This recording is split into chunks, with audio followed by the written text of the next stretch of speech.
Hello there, and welcome back to In the Shadows of Utopia, Series 1, The Cambodian Nightmare. My name is Lachlan Peters, and if you're new to the show, well, the podcast is a holistic explanation of the Khmer Rouge Revolution in Cambodia. How it happened, what happened, and why. These questions require placing that revolution within the wider context of Cambodian history, and how that history relates to the world as well. This explanation has thus far taken us from the earliest periods of Khmer history through to the heights and functions of their mighty empire, and is now settling down into a protracted low point, following a transformation of the Khmer civilization that occurred from around the 15th century. This era we are speaking about, which used to be called the Dark Ages of Cambodia, requires a lot of explanation, and this episode can be seen to overlap with the time frame as well as the themes of the last episode, Becoming Cambodia.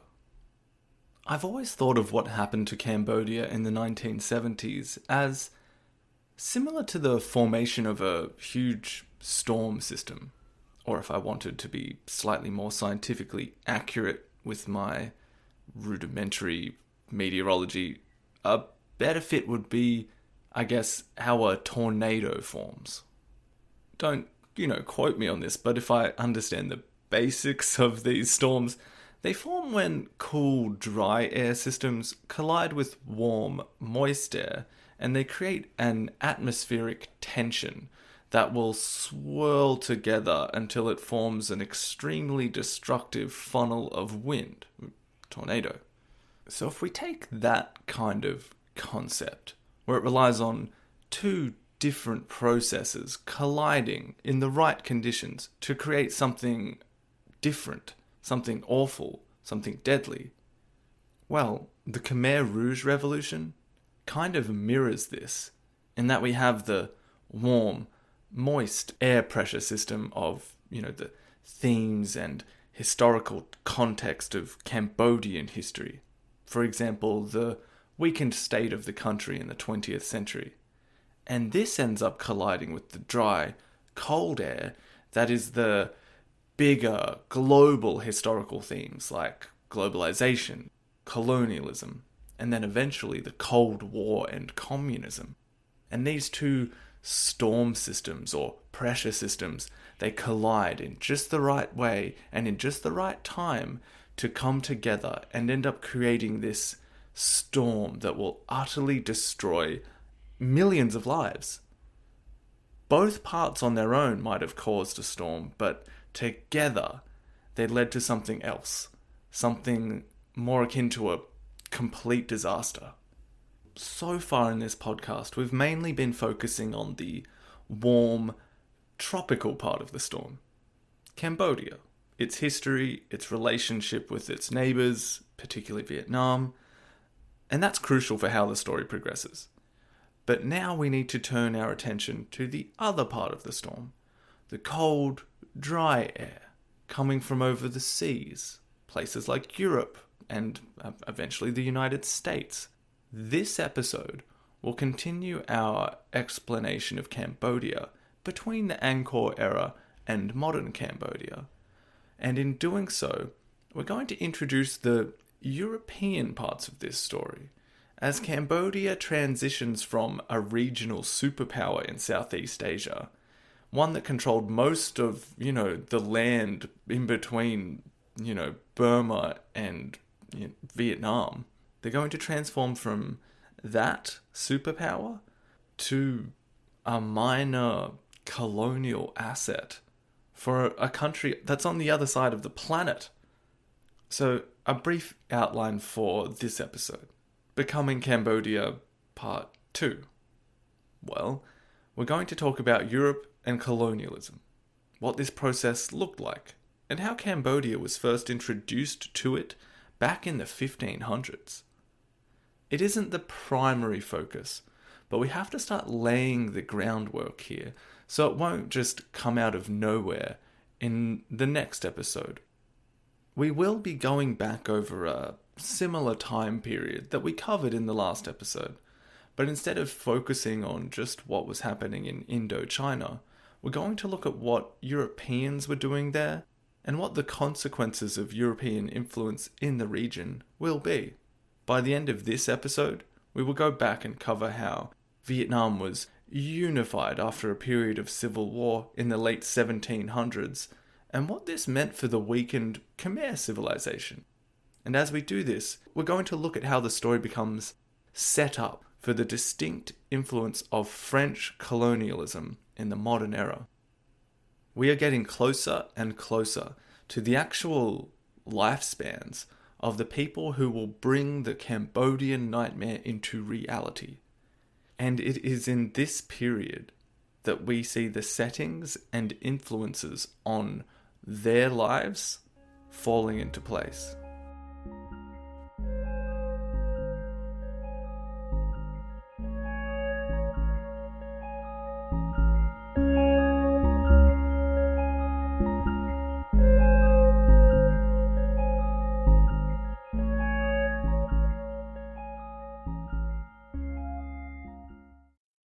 In the last episode, we spoke about Cambodia's transition from the vast Khmer Empire into a more constrained and less powerful territory.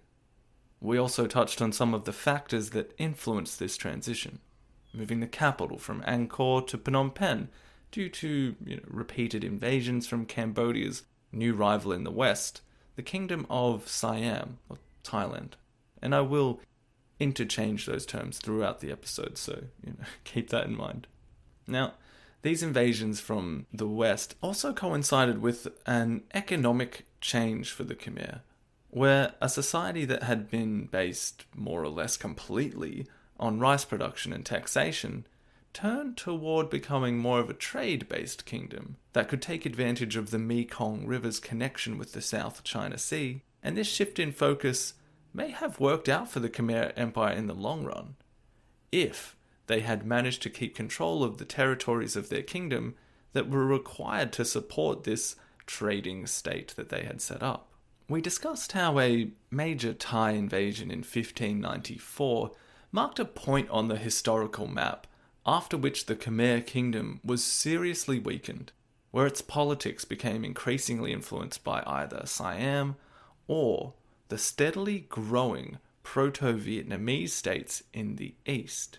I began explaining Vietnamese history and the different cultural foundations which can be seen to divide the Vietnamese apart from the Khmer and the Siamese, whose cultures grew more from similar roots.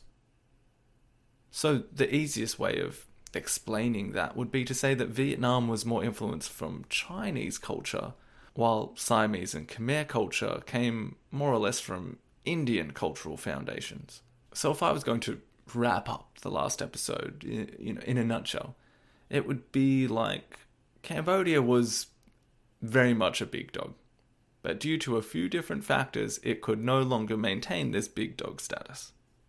Over about 500 years or so, Cambodia shrunk significantly, while its neighbours grew and began controlling formerly Khmer territories. Significantly, Siam and Vietnam took over regions that connected Cambodia to outside trade, such as the western coast, as well as the Mekong Delta, which was an important and highly populated area known as Kampuchea Krom.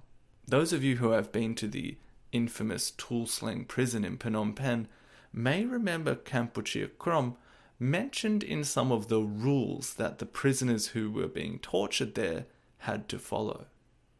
So you can kind of see that loss of this region, it's not going to be easily forgotten. In this transformative period, the Cambodian royal family and the cult of the Devaraja became less influential and was marred by infighting and power struggles.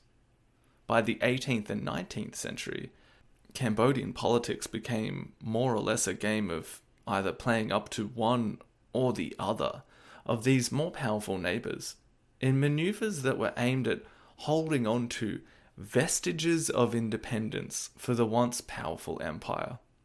You might remember the situation being likened somewhat patronizingly by a Vietnamese emperor as Cambodia being able to run to its mother when its father is being mean, and likewise being able to run to its father when upset with its mother. So, the impression that I was trying to impart on you in that episode was basically that it is not going great for the Khmer in the post-Angkor era. And having hopefully been able to colour your perceptions of that period in, as well as introduce some of the animosity that the Khmer felt as a result of this newfound inferiority, I want to quickly run through this middle period once more in regards to what Europeans are doing in Southeast Asia at this time, before returning to Vietnam and discussing how a long period of civil war came to an end at the beginning of the 19th century. This should give us a brief introduction to the history of colonialism in general before we try and explain what it would look like on the Southeast Asian mainland.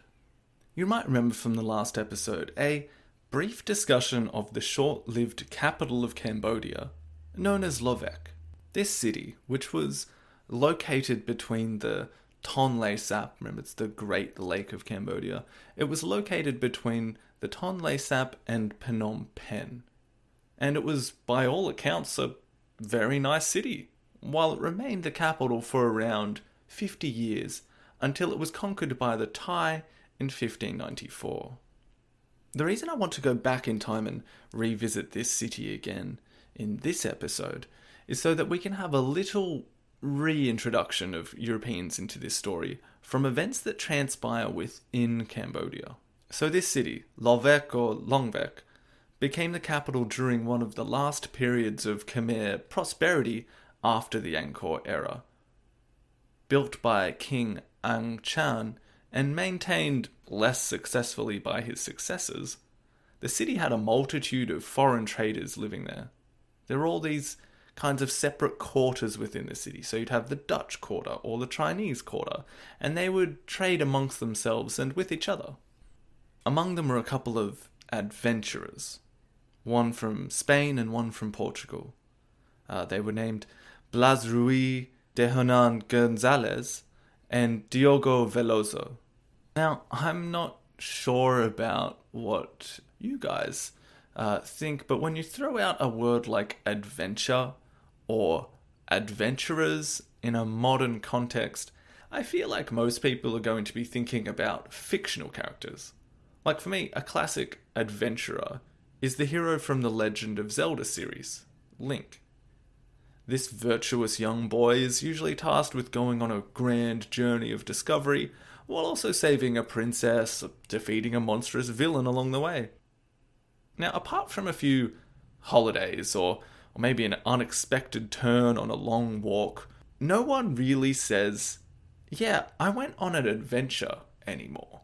You know, no one's really has adventurer on their resume. Well, 500 years ago, you definitely could be an adventurer, and these two guys, well, if they had resumes, they would have had adventure on it. It would have been right up the top. Name, date of birth, occupation, adventurer.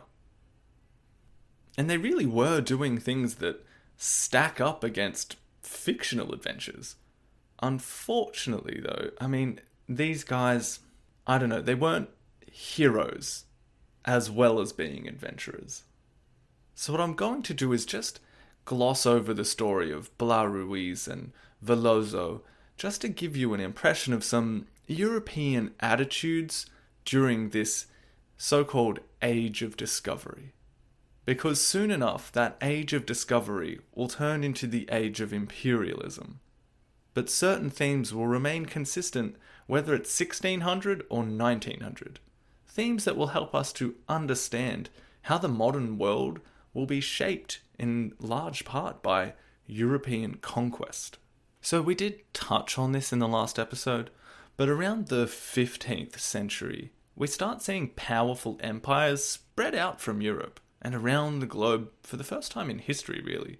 Utilizing advancements in navigation, mapping, and maritime technology, kingdoms such as Portugal and Spain became early adopters of this process and set up territories across the seas in North and South America, Africa, and regions of Asia. It is not long after this initial age of discovery where, European people are just discovering things, even though people were already there and living their lives, that we see infamous examples of what this spread of Europe would mean to these so-called discovered people, such as Hernan Cortes leading an expedition that would cause the fall of the Aztec Empire, or the horrors of the Atlantic slave trade, which was set up to some extent in order to afford labour to these new colonies that were being founded. This process also introduced diseases such as smallpox that would sometimes destroy entire native populations. Spain and Portugal really set the precedent for this new age, and these kingdoms gain extremely large amounts of wealth by essentially plundering these newfound lands, basically just taking their gold and silver. Obviously, I am oversimplifying this, but it can be boiled down to what essentially looks like someone coming from a technologically more advanced society with ships and guns and cannons and demanding servitude and gold and saying something along the lines of, "This land is actually our land now." Now, something that gets a little tricky here is the justification of the colonizers for doing this. Naturally, you could rationalize this process in a couple of ways. The first being a kind of might is right sort of dynamic, whereby simply being more powerful than those you conquer means that you had the right to conquer them. And producing wealth for your kingdom and empire, well, that's the reason you're going to do this. The second aspect to this is clouded by religion. All of these European colonial powers are Catholic or Protestant, meaning the spread of Christianity was also served by the spread of these European empires. This gave a process that could be plainly viewed as the subjugation of native people by people with cannons, with this, in the minds of those colonizing, that is, justification for what they were doing. Like, yeah, sure, I'm conquering this land and I'm taking this gold, but I'm also going to save these poor souls from eternal damnation by giving them the one true religion while I do it. So if you're part of an expedition to some far-off part of Southern America, part of you is excited about the loot you might be able to find and helping your empire grow, a secular benefit. But there's also a spiritual benefit to this process. It's hard to separate the two sides of the coin here. And I'll let you decide on how much you want to believe that those who conquered these lands in the name of Christianity truly had spirituality being a concern, rather than simply gold or glory. But Christianity and the spread of missionaries across the globe along with the colonial powers will be an important aspect of this colonizing process. This early period of colonialism, the one dominated by Portugal and Spain and characterized by the search for gold and silver and the spread of Christianity, we're going to call this Phase 1 of the colonial period. And it will be the most popular method for 100 years or so, until the 16th century, when the Dutch begin establishing lucrative trading posts that show the other European powers that you could actually make more money than simply extracting gold and silver from these lands, by instead engaging with the process of moving goods around from place to place and trading these goods. We're going to call that Phase 2. And this is where we see a kind of race for all of these European powers who attempt to establish colonies all around the globe that could produce raw materials for you, for the trading of goods for profit. But we will get to Phase 2 in a moment. For now, I want to check back in with Cambodia and the capital of Lovek on the eve of a Siamese invasion in 1594, and the events that follow, just to show you how this mix of Christianity and the search for wealth and territory overlapped. So, back in Cambodia, back in a time before the truly low points of the Khmer civilization, there is an invasion coming from Siam, one that would target the capital that was currently situated, as we said, at Lovek. The story that I'm going to retell here is mostly gathered from Lawrence Palmer Briggs in a journal article from 1950. And now I'm going to leave a link to that article in the description if you would like to read into these events in a little more detail than I will provide in the podcast. But anyway, this Siamese invasion is coming, and I want you to put yourself in the royal court of the Cambodian king who is trying to figure out what to do about this incoming Siamese force. The Cambodian ruler at Lovek, King Sata, was not a particularly great king, and he is apparently not powerful enough to stop this invasion from occurring because he is looking abroad for aid to come and help fend off the Siamese. As we've already discussed, this is at a time where this city, Lovek, is quite the little trading hub, and you've got lots of foreigners in there, including Christian missionaries from Portugal trying to establish their faith in what is a pretty new region for them at the time. They're not having any luck doing this, however, and Briggs says that the Cambodian people were hospitable but quite indifferent to the exhortations of the Christian missionaries.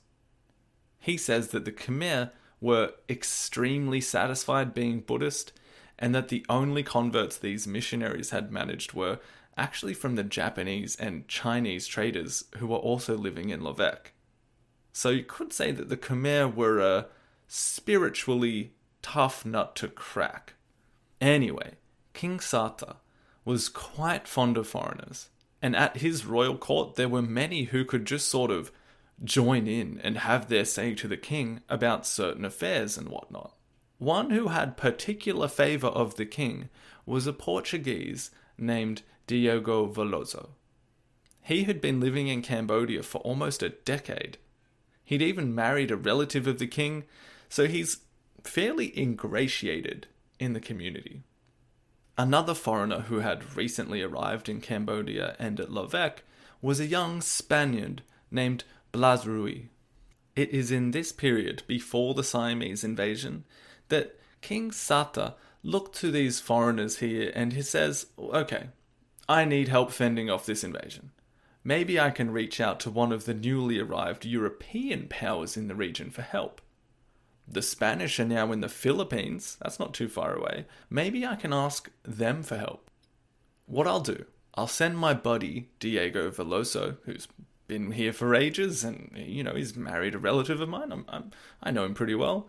What I'll do, I'll send my buddy to go there to the Philippines and basically broker a deal so we can get some assistance from the Spanish.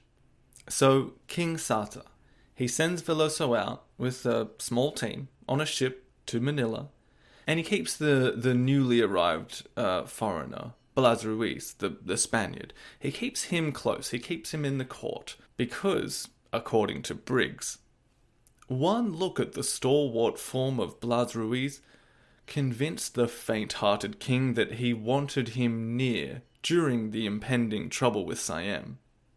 Which sounds to me as if he was basically saying, okay, I want this big, strong boy here with me when all of this goes down. So that's the situation. We have the Cambodian king, we have two foreigners, one from Spain, one from Portugal. The king has sent the Portuguese foreigner out to Manila to get help, and he keeps the other one with him at the court in case of any trouble. Veloso is sent off to Manila, and he has a letter from the king to plead to the Spanish. Naturally, this letter was written on gold leaf, and on it the king has to basically lay out what he's going to give the Spanish in return for their protection against the Siamese.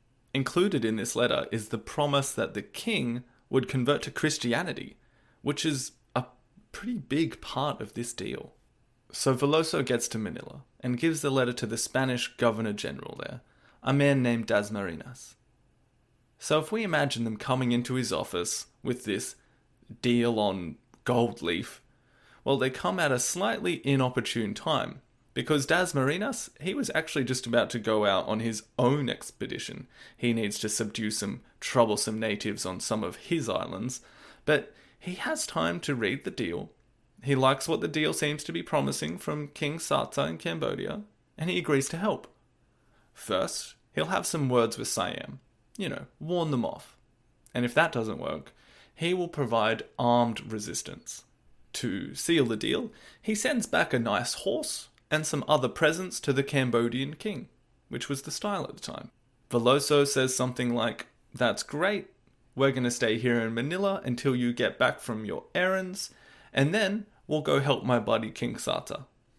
Well, a few days later, on Governor Das Marinas' expedition, the Chinese crew of his ship decide to kill him, and they steal his stuff and his boat, and then they sail off to the coast of Vietnam, which at the time is a real haven of scum and villainy. It's the Mos Eisley of Southeast Asia at that point in time. After this turn of events, Veloso basically just asks the next guy in charge if he will help. It turns out the next guy in charge was the Governor General's son, and he seems to be on board with the plan too. So after this minor setback, they wait until the new guy agrees to the same deal, and then they decide it's time to head back to Cambodia, back to Lovek, to let everyone know that the Spanish have agreed to help if the Siamese invade. Mission accomplished. Well, back in the day, communication wasn't quite as fast, and it was a little harder to keep abreast of everything going on. And by the time Veloso gets back to Lovek, well, it's already been conquered by the Siamese. It turns out that before the invasion, the king had fled east to Phnom Penh with a couple of his younger sons, but he had left an older prince at Lovek. His name was Soryopo. Now, that prince's job was to defend it against the Siamese attack, and in the last episode we actually discussed the battle itself. It had war elephants, cannons, Europeans fighting, everyone's trying to help out, but the walls come down and the Siamese take something like 100,000 prisoners back to Siam. It's important to note that one of the prisoners taken back alive was actually the prince named Soryopo, the son that King Sata had left in charge. Put a pin in that. Anyway, since he's been gone, Veloso, there has been some fairly big changes. When he gets back to Lovek, with what he thought was good news, he's basically got the letter in his hand saying, "Yeah, we'll protect you from the Siamese." Diego Veloso is quickly taken prisoner by all the Siamese that are at Lovek, and he's sent by ship to their Thai capital, Ayutthaya. Meanwhile, in Phnom Penh, King Sata, he's not having a good time. First of all, his plan didn't go very well. Lovek was conquered. He's promised to convert to Christianity if he can get some support from Europeans, but that hasn't come in time. And to top it off, one of his relatives, a man named Rama, he has got together some support from a Chinese enclave in Phnom Penh, as well as with some Chams and Malays. Remember, the Chams were the guys who were defeated by the Vietnamese and had converted to Islam a few centuries ago. He gets this little cabal together, and he takes over in Phnom Penh. This is the kind of stuff that was running rampant in Cambodia's royal families for ages. And here we have another prime example where basically, if you have an opportunity to become king, you should get some friends together to support you and you should go for it. Rama succeeds, and sensing he might be a little unwelcome in this new royal scenario, the former King Sata says, "Alright, I'm going to have to get out of here as well." And he flees once again, this time to a whole nother kingdom. He goes north to Laos with a couple of his kids. Rama, having taken the throne in Phnom Penh, actually gets a little bit of luck, because it turns out that the Siamese occupation of Lovek to the west, the whole thing that kicked this off, well, they've recently been considerably weakened by a Burmese invasion of their home country. So they have to fend off that, and in doing so, they leave the territory they'd just taken over in Cambodia, and now it's open to a counterattack from the new Khmer king. So he takes back Levesque. It's looking okay for the new ruler, Rama, and it could be that the Khmer are back on stable ground. They've got their city back, the Siamese are distracted by the Burmese, they've got a new king, maybe everything's going to be okay. Maybe. If you remember the other Spanish adventurer in this story, Ruiz, the strong boy that King Sata had wanted around, well, what's he doing right now? He had decided to head to Manila before Sata had been removed from power by Rama. So he still thinks Sata is ruling in Phnom Penh. Meanwhile, and in what can only be described as some old school adventurer shenanigans, the other guy, Diego Veloso, the one that had gone to Manila originally to get the deal, the one that had been sent back to Siam as a prisoner, well, he's managed to stage a little escape from his shackles and kill his prison guards who were taking him back to their capital. He then commandeers the ship and he turns it around to the Philippines in a fairly dramatic scene on the high seas. Both of these adventurers end up arriving in Manila around the same time, and once they meet up, they decide to hatch a plan to get their buddy, King Sata, back in control of Cambodia. Which is, wild. And little do they know, their king isn't even king anymore, and the Khmer are in control at this time anyway. This is the part of the story that I find really fascinating, because it really seems incredible that two guys, would have the goal to just kind of take it upon themselves to restore a monarch to power in a foreign country. How does someone even start figuring out how to do that? Naturally, they may have been highly motivated. I mean, you'd assume you'd be handsomely rewarded by a person if you do them the fairly solid favor of making them the king of an entire country again. But it just kind of boggles my mind that this was a thing that could happen during this bit of history. Anyway, the plan that Veloso and Ruiz get together is a little bit like the old plan. They would talk to the Spanish governor again, promise a bunch of stuff, and see if they could get some support together that they could then bring back to Cambodia and help their buddy Sata, who, again, they both still think is in power in Phnom Penh, and they'll be able to help him wrestle control of the entire country back, because they are still under the impression that the Siamese have control of Levesque. Just as a little side note here, and to remind you that this story is also aimed at highlighting some of the strange ways that Christianity was entwined with colonialism at this point, I just want to give you an impression of what the two adventurers are going to promise the Spanish governor in order to get support for their plan. So there is a very long list of rules that the Cambodian king is going to have to abide by if the Spanish come and help. And here are just a few. First, the king of Cambodia and his wife and household must be baptized. He must also permit Christianity to be preached freely and must assist by building churches and by granting protection to Christians. Remember, this is a religion that until this point just couldn't get a foothold on the Khmer population. So they're basically cramming it down their throats in this deal. What else? So the Spanish must be given a port in Cambodia, as well as a good site for settlement and fortifications of this settlement. The king must also help maintain that settlement. The king must also swear that no false doctrine shall be preached or practiced. Again, you can pretty easily see this being turned into literally no other faith but Christianity can be allowed to exist in your country now. That's the reading in between the lines of this deal. Oh, and also the Spanish must be consulted when naming successors to the throne from now on. Yeah, no biggie. So this is all pretty extreme. And it's fairly easy to see how Christianity was almost used as a wedge to get basic foreign power structures in place in these New World lands and kingdoms. It strikes me as similar to what is often called soft power in modern international relations. Soft power being a persuasive use of things like economic influence to broker alliances or treaties.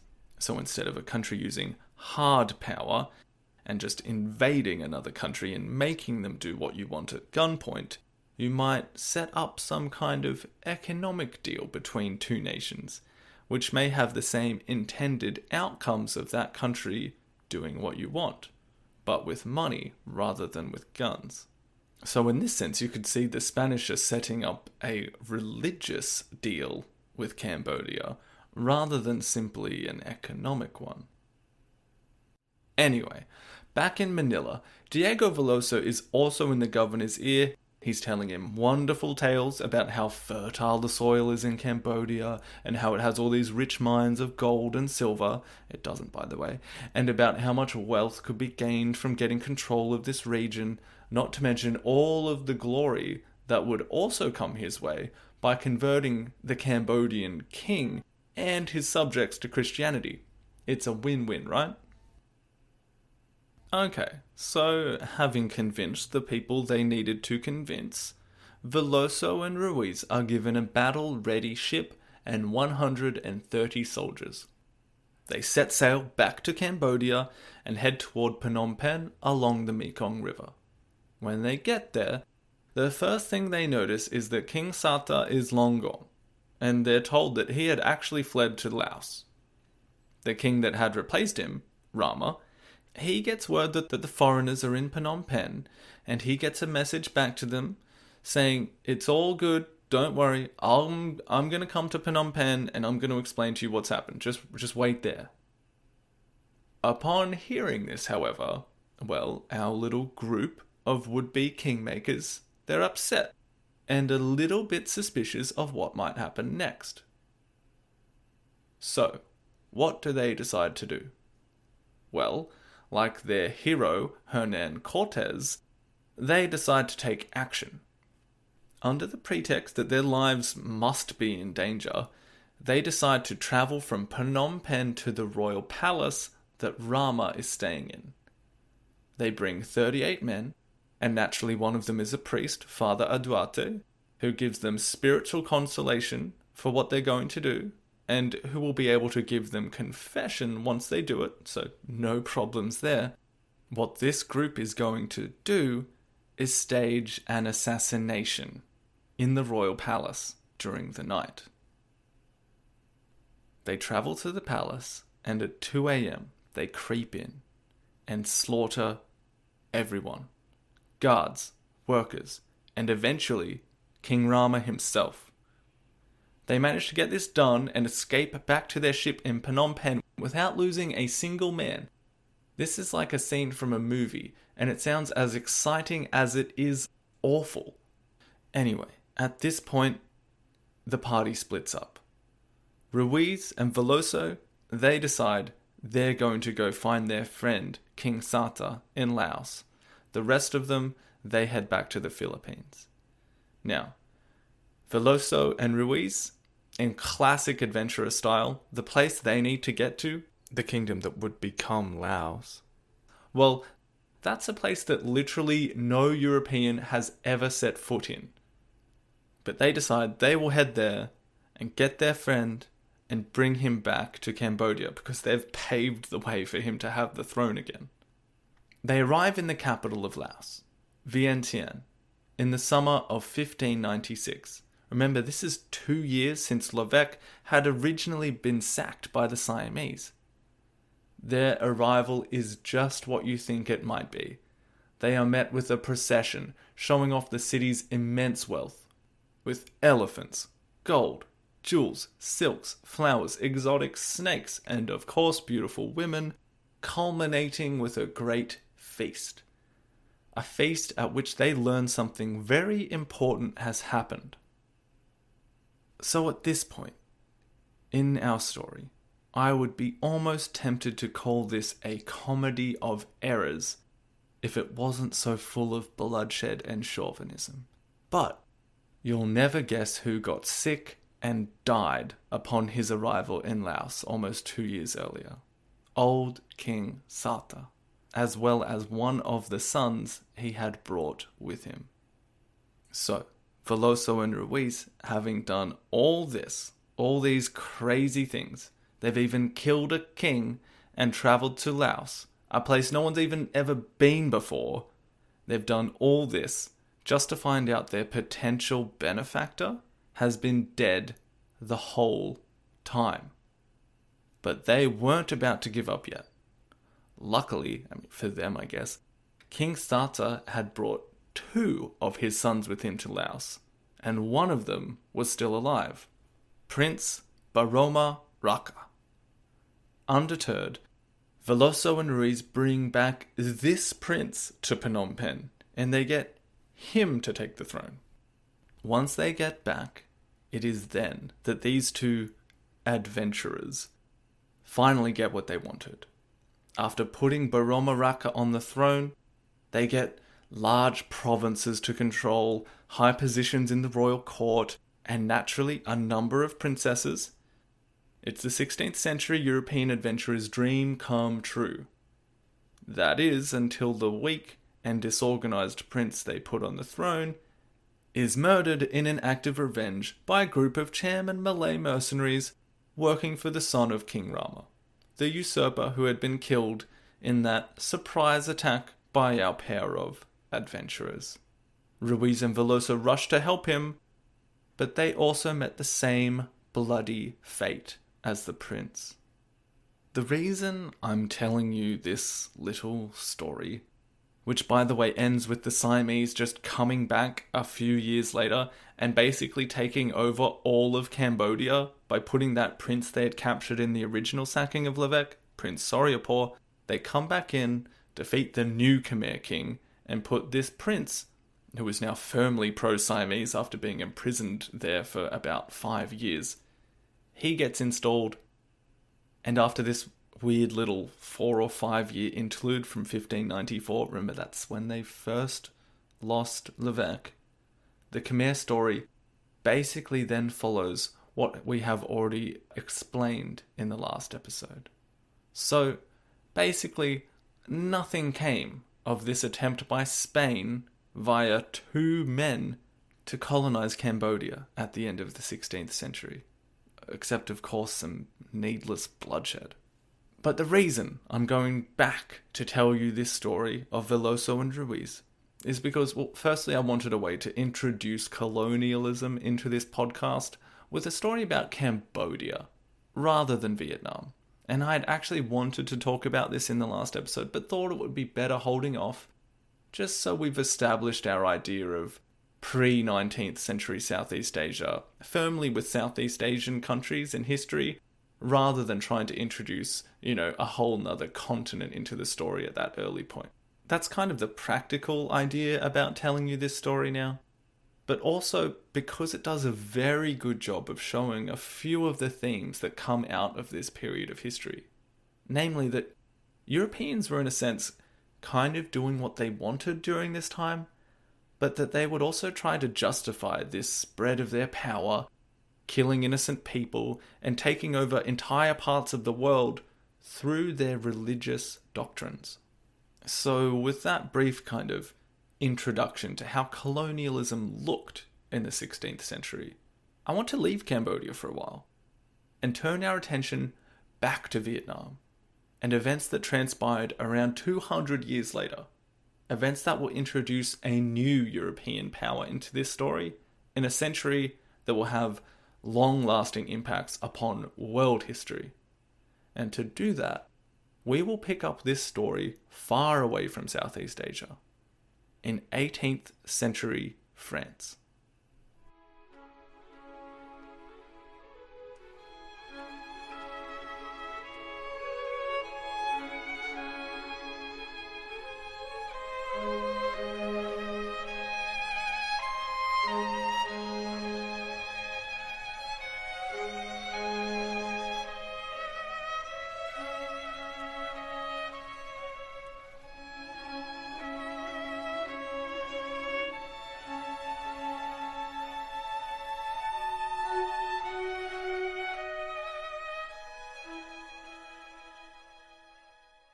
In northern France, a place called Origny-Saint-Benoît, a boy was born in November 1741.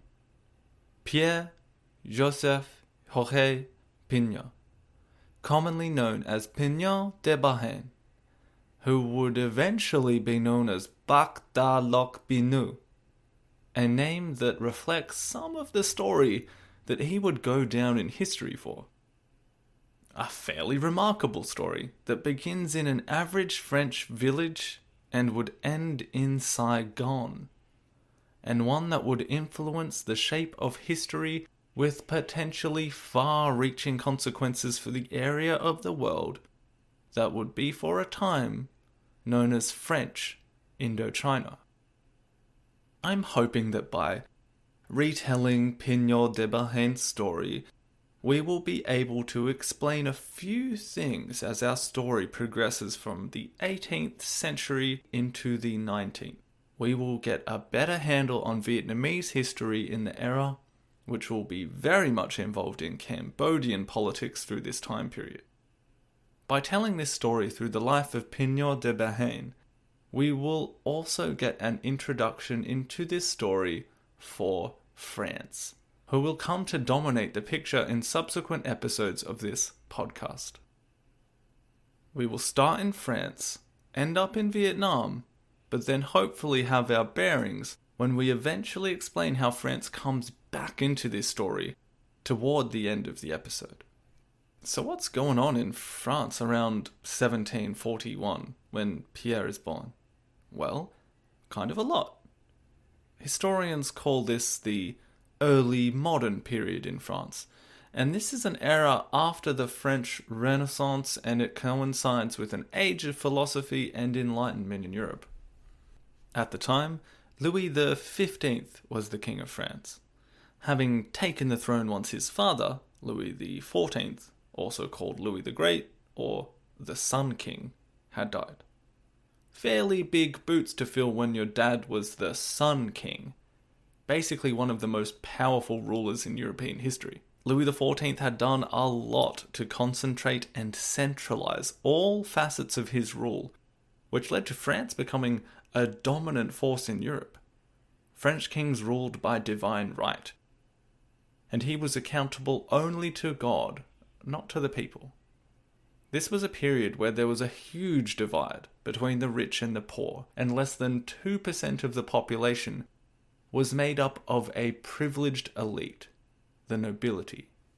If you were part of that elite, this nobility, everyone else was a commoner. Now, that commoner class included merchants and business owners, and a class of the educated as well.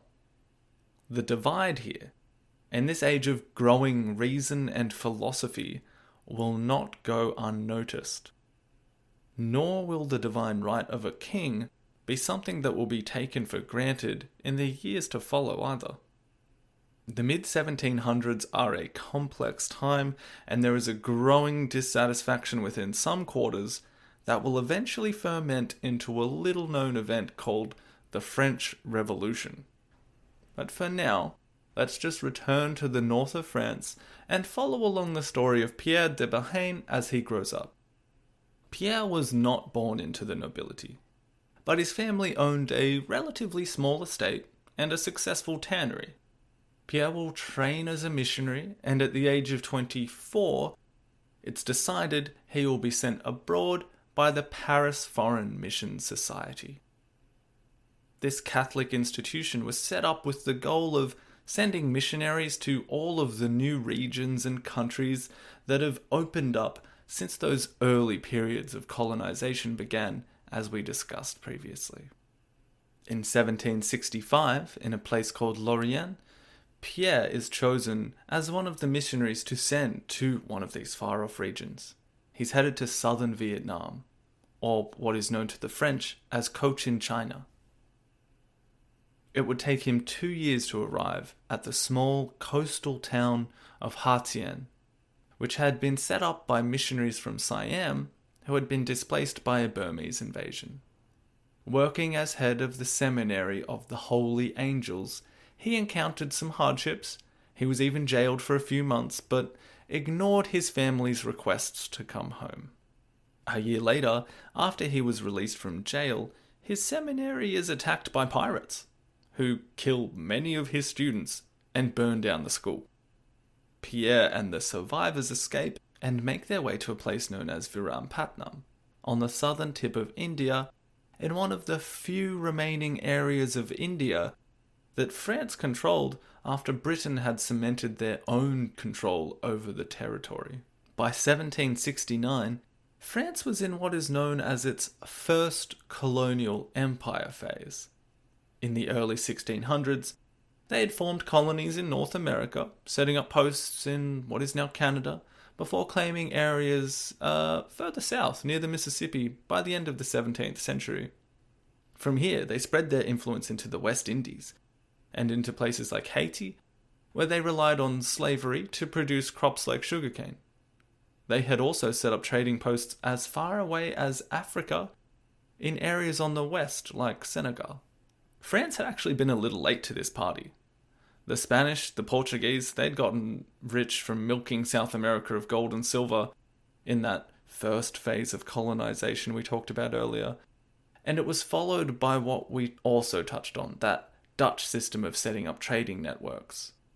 This spread of European powers around the globe, setting up colonies and trade and getting very rich off of this process, led to competition for these new empires to capture more and more areas to create more wealth.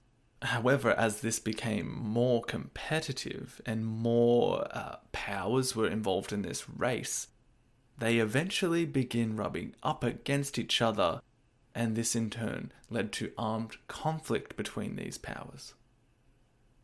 In fact, some historians point to a long series of wars fought between these European powers, notably France against Britain, which is known as the 7 Years' War. This could even be termed the First Global War, where each continent, except Australia, which was still a few decades away from seeing a European settlement, was involved in some kind of conflict. This war, which most people say lasted longer than 7 years, is kind of like a prequel to some of the conflicts we're going to see in the 20th century, where the control of trade and the desire to increase your colonial sphere in order to produce more wealth and garner more influence becomes an important factor of international relations. In the years just prior to Pierre setting sail from France, the international stage is getting a little shaken up for the French. They had just lost this war we're talking about, the 7 Years' War. And since they had lost, well, they had to give up a bunch of territory to the British. The same year Pierre set sail, 1765, that's the year that the British imposed the Stamp Act on the American colonies, which will set in motion the gears that will produce the American Revolutionary Wars against the British. And just as a quick aside, one of the main reasons the British enact that taxation? Well, they had needed more money since they had just fought the 7 Years' War with France, and war is expensive. So it's this crazy little time where countries are figuring out how they're going to handle this new world order and keep all of their assets in these far-flung locations. When the American War for Independence from the British really gets going as well, the French are going to bankroll huge amounts to the Americans, just as a way to hurt British colonial power. It's all very tangled, and you can see how it foreshadows the kinds of international politics and fighting that will be familiar with us still today. It also just so happens that the debt that France will accrue in helping the Americans, that's not going to be insignificant, and will be another influential factor in bringing on the dissatisfaction that will spur on the French Revolution that I'm going to keep just on our horizon for now. Another thing to point out about this interesting time period here, it's that people are talking about it. In France, this is the time where the coffee shop becomes a thing, and people are just sat about, getting all geared up on beans, grown in far-off and exotic lands, and they're discussing the issues of the day. French philosophers such as Voltaire, Rousseau, Diderot are able to begin really thinking out loud in this era of critical thinking, and we will see vocal criticism of Christianity, or the functions of absolute monarchy, and even the beginnings of the first encyclopedia. Meanwhile, back in French India, Pierre is recovering from his violent pirate attack by learning how to master the Chinese and Vietnamese languages until he was fluent in both. He spends a couple of years making a Vietnamese Latin dictionary with the help of some southern Vietnamese students, and while he's doing that, he is appointed Apostolic Vicar of Cochin China, which is basically like the head vicar of Cochin China. In March 1775, after having prepared in Macau, a Portuguese settlement in China, Pierre gets a team ready to head back to Ha Tien, where his former monastery was, in southern Vietnam, and he's going to re-establish that seminary that had been destroyed by pirates. Okay, so we've spoken about France and what France is doing in this era. We also need to talk about Vietnam, just to know what's going on there.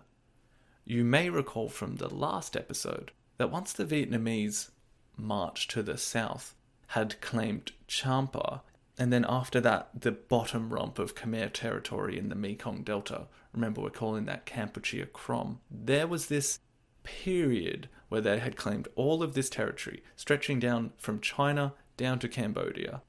And after they had done this, there was a kind of split between factions in the north and factions in the newly claimed south.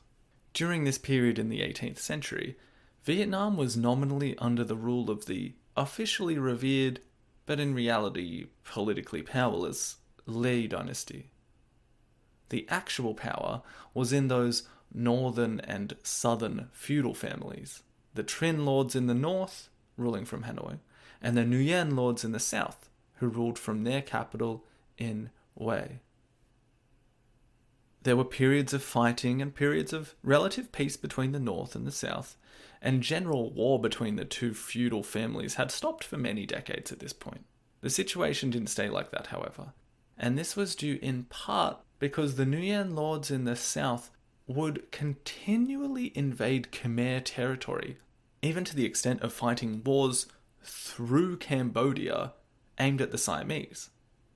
In order to fund these wars, heavy taxation, as well as the need for armed men, would eventually lead to a general dissatisfaction in the southern populace about the Nguyen lords' continued rule. This dissatisfaction would culminate in 1769, when the King of Siam, Thaksin, would launch a war to retake control of Cambodia, and in doing so, wrestle control of Khmer territories away from Nguyen influence. The war went against the Nguyen lords, and the loss of this territory, as well as the heavy taxes levied to pay for the fighting, this led 3 brothers from a village called Tay Son to lead a revolt against their local Nguyen lord, Phuc Duan. Over the next 7 years, these brothers would gain more and more momentum in their rebellion.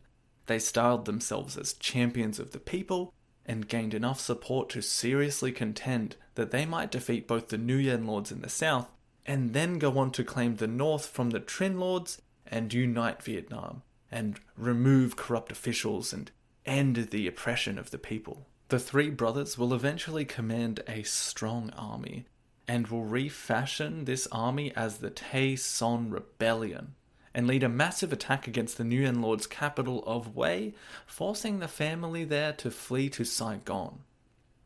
Eventually, the Tay Son brothers will also reach this city, and in 1776 they will besiege and massacre the Nguyen lord family and proclaim themselves rulers of the south, and after this they would turn their attention to the north, and having amassed a very powerful army, they will pursue the unpopular Trinh lords and quickly take control of the north of Vietnam as well.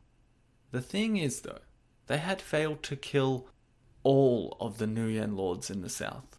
One had survived, a 15-year-old prince named Nguyen Phuc An.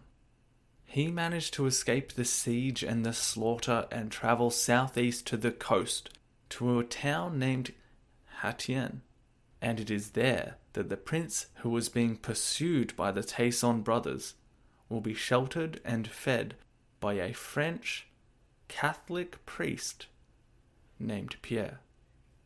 After 2 months of hiding, the last surviving Nguyen Lord Prince, the French Catholic missionary, will end up taking quite a fateful career move toward politics, as he and Nguyen An both flee to an island in the Gulf of Siam.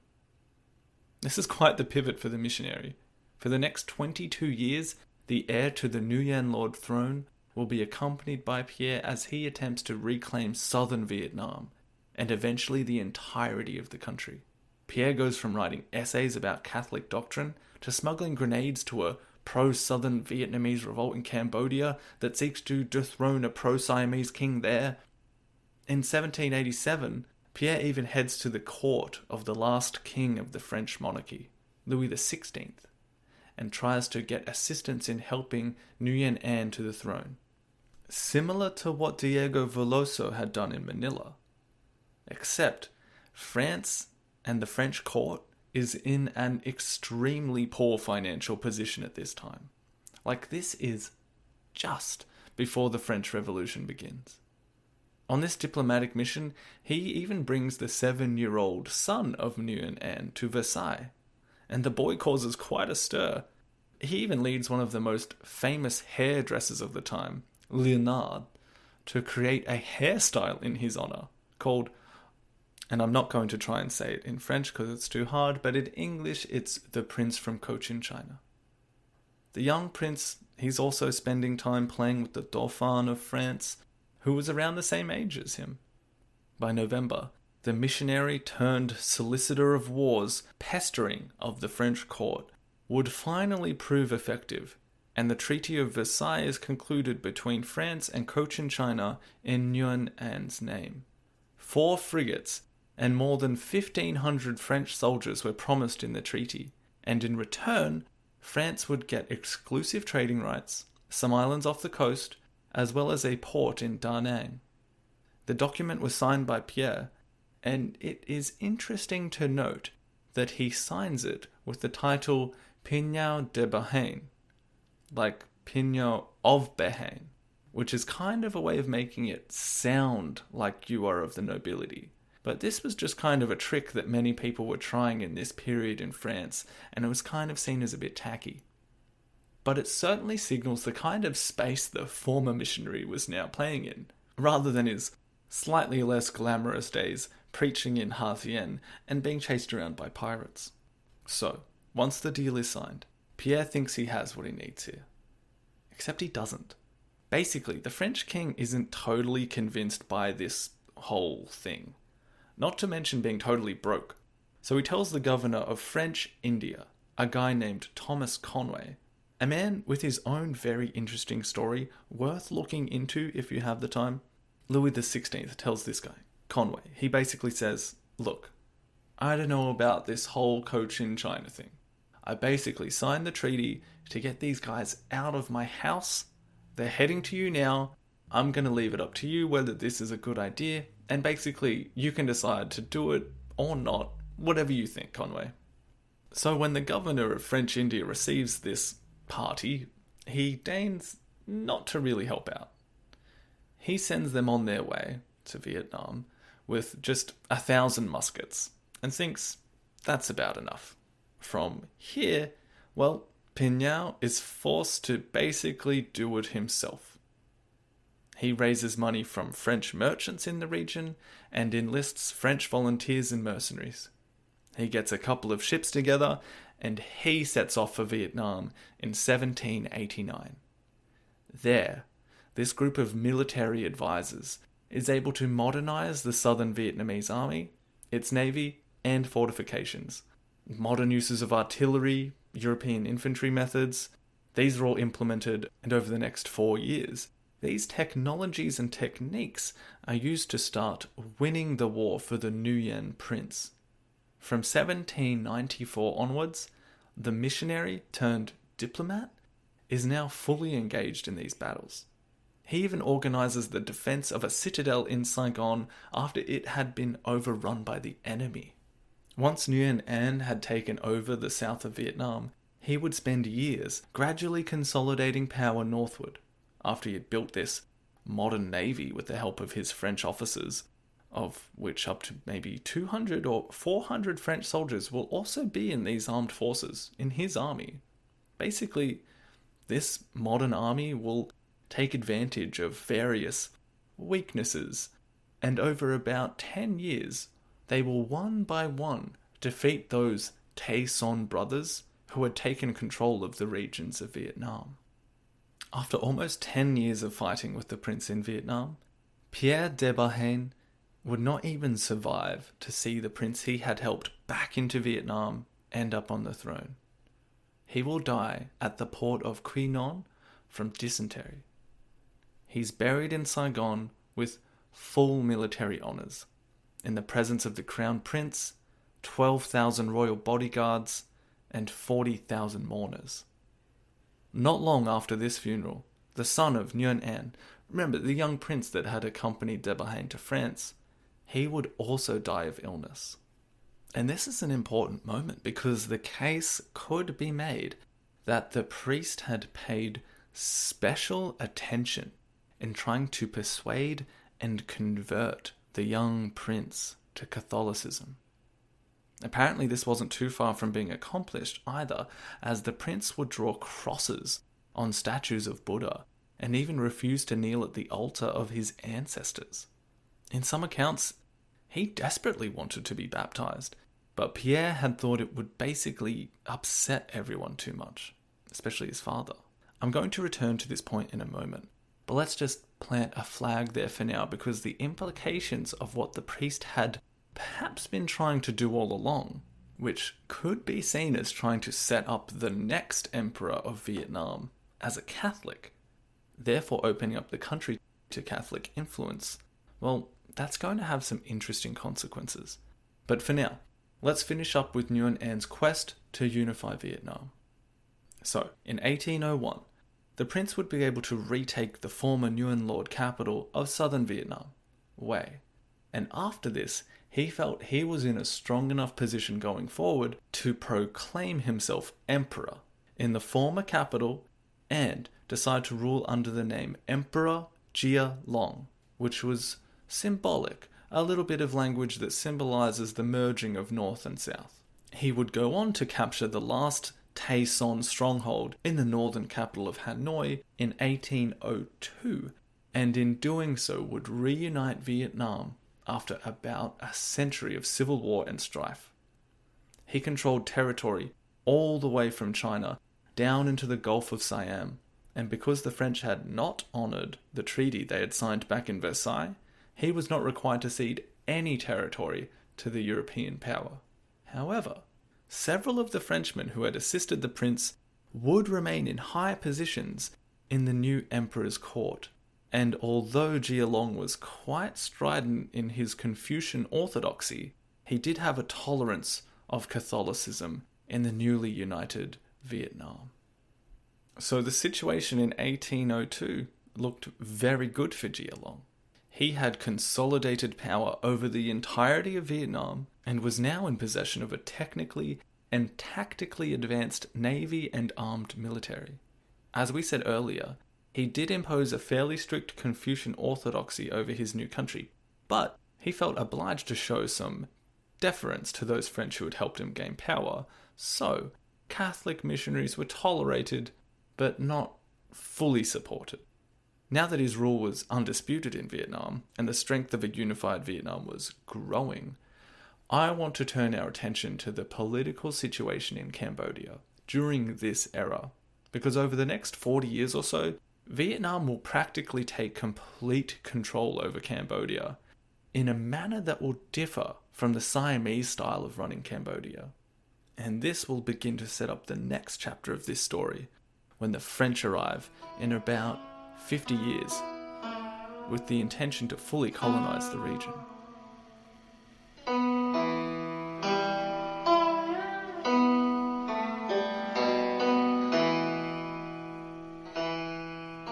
Okay, so the Siamese, they had been overseeing the politics in Cambodia heading into the time that Gia Long became emperor in Vietnam.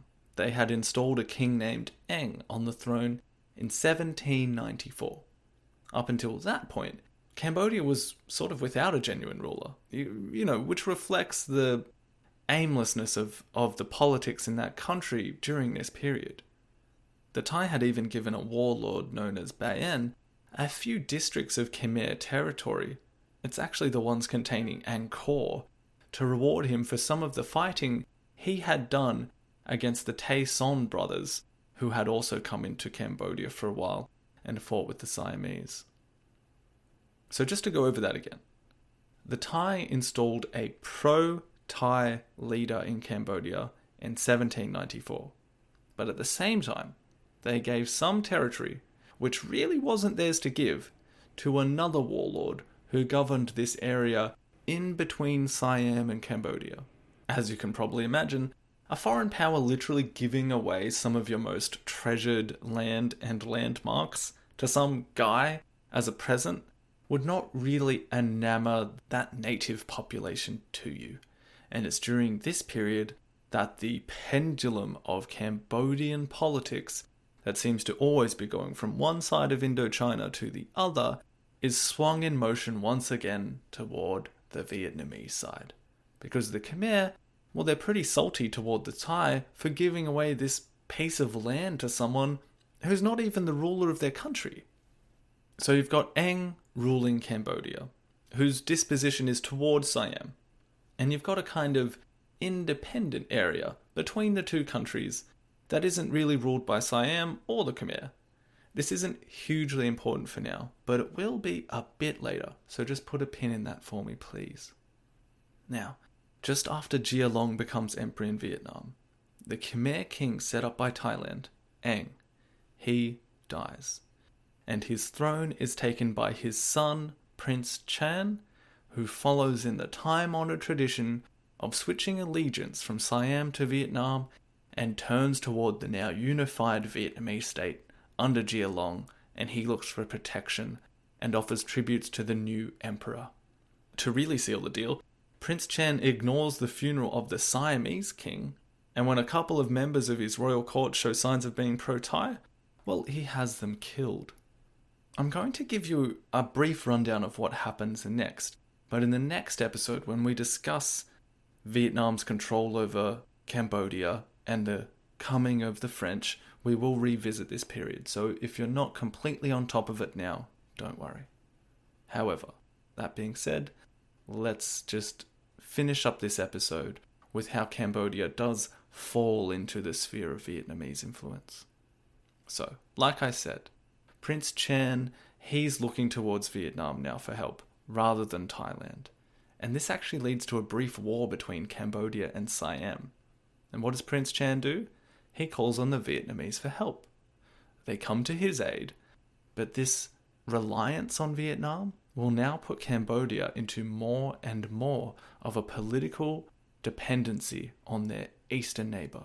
What that dependent relationship will actually function as and look like is basically just the Vietnamese and Emperor Gia Long controlling more aspects of Khmer territory and politics and their economy. For instance, it's under Gia Long that the construction of the Van Tay Canal is begun. This was a huge project that was dug along the Vietnam-Cambodia border down toward the sea and relied on tens of thousands of labourers to construct. The local Khmer that were used as labour here were treated, by all accounts, quite badly, and thousands died as a result of overwork and disease. This is where the story of the Master's Tea comes from, the one we spoke about in the last episode, that will eventually come to be a kind of iconic folktale that symbolises Vietnamese mistreatment of Khmer and is still popular there today. Again, it's just that, a folktale, but the image of the Cambodian prisoners buried up to their necks and being patronisingly told not to move about too much as their heads were used to boil a kettle of water, this kind of imagery does a lot of work in metaphorically showing what this relationship between the Vietnamese and Khmer was becoming in this period, and sums up what many would have seen as a huge amount of suffering imposed from the Vietnamese. Work on the canal began in 1819, 1 year before Emperor Gia Long would die. And this led his son, Emperor Minh Mang, upon getting the throne, to continue its construction, as well as continue Vietnam's increasing presence in Cambodia, to the point of turning it into a state almost completely administered by Vietnam and positioned towards serving Vietnamese interests. This is where we're going to begin ending this episode, with Gia Long dead, but his son taking over in Vietnam, and taking over Cambodia in what will become a decades-long period where Cambodia essentially loses the status of an independent state.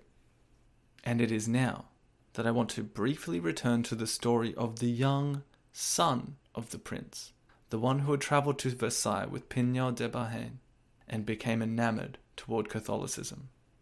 As I said before, he died before Gia Long became emperor, and this meant that any plans that De Behaine might have had for a future Vietnamese state ruled by a Catholic emperor also died with that prince.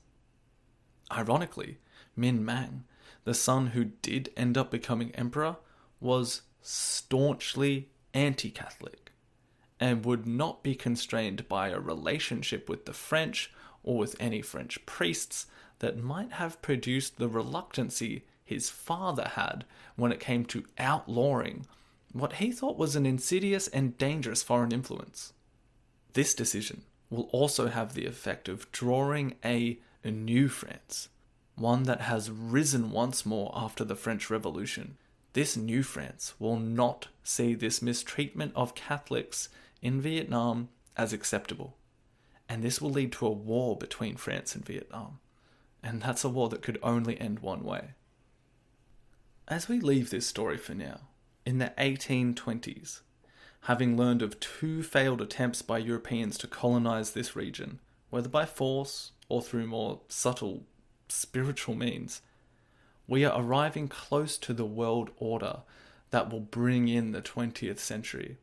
And this region of the world would soon enough be known as French Indochina. The events that usher in this era will be the focus of the next episode of In the Shadows of Utopia. I realize this episode has run a little longer than usual, so thank you for getting this far and listening. If you'd like to visit the website, please visit www.shadowsofutopia.com, where you can find more information about the podcast and even get in contact. Now, we are finally moving into the era that will literally precede the Cambodian nightmare of the 1970s. So, thank you for listening this far, and keep a lookout for the next episode.